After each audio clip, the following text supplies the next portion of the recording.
5 situations where you should stay silent. Staying silent can often be beneficial to you, and other times it can be beneficial to those around you. So when should you not speak up, and when should you keep your peace? Number 1, when your judgment is clouded. The first case when you should not speak up is when you are having trouble thinking clearly. This can be for many reasons. Maybe you are tired or under the influence, or full of anger or anxiety. In these situations, it's better to wait a little before you speak your mind. If you don't, it is possible that you will say something you will regret afterward. If you give your ideas time to mature and still think the same way, you can talk about it later, but not when you are compromised emotionally or in other ways. Number 2, when your words will be hurtful. The second situation in which you should not speak up is when your words are more likely to be hurtful beyond being useful. Sure, there are situations when others need to hear the truth, harsh as it may be, but these situations are rarer than we think. Consider whether the words you want to speak are going to be useful, or if you are acting to hurt the other person. When we choose to be hurtful, we often are angry or tired or upset, so sometimes it's also useful to refer to the first point and stay mum. Number 3, when your opinion doesn't matter. The next situation when you should not speak up is when your opinion is irrelevant.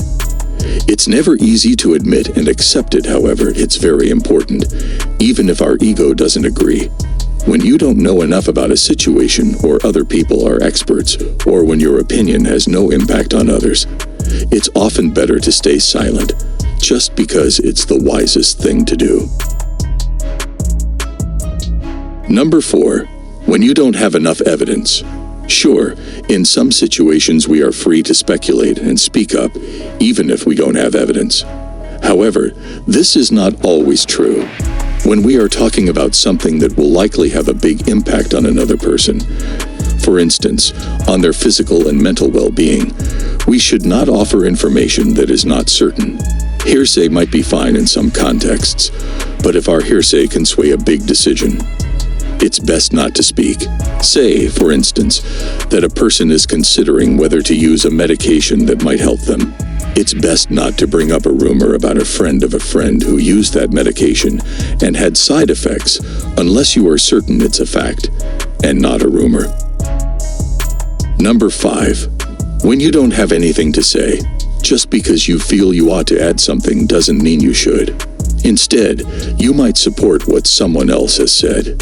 It can feel awkward saying that you don't have something to add, but it is usually better than speaking for the sake of speaking. Allow yourself to admit when there is nothing to add. Be careful with your words once they are said. They can be only forgiven, not forgotten.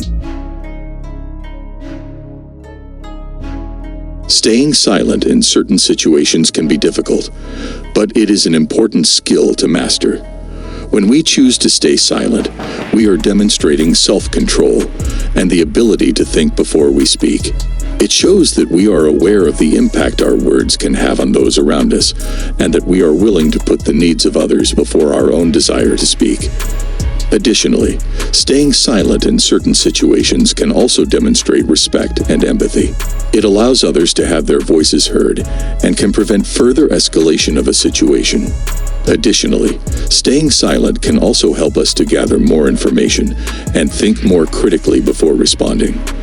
By learning when to stay silent, we can become more effective communicators, better problem solvers, and help to build stronger relationships with others.